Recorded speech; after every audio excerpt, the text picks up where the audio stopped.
Welcome to Sweet Life Beat Life. We hope this video helps. You start by confirming the essentials, the email or phone on your Discord account, and whether you use two-factor authentication.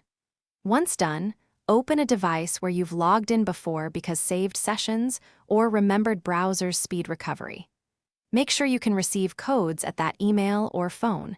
If you cannot, note any alternate emails you might have used. This first step reduces dead ends and prepares you for requesting a reset or contacting support with accurate details. You now follow the recovery flow. Try the Forgot Your Password link and check the linked email for a reset code. Act quickly, codes expire. If two-factor blocks access, gather proof like approximate sign-up date, purchase receipts, server moderation roles, or previous IPs because support will ask. Once you've compiled this, open a Discord support ticket and clearly list the email, username with discriminator, devices used, and whether 2FA is enabled, so the team can verify ownership and guide the next steps. You finish by following any identity verification Discord requires and promptly set a strong new password.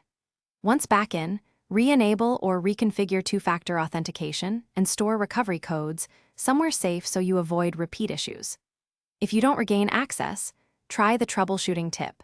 Check spam folders and alternate devices for emails, and then reopen support with additional evidence like old messages or payment receipts. This gives the support team more points to verify ownership and close the case successfully. Thanks for watching. Consider subscribing if we helped you.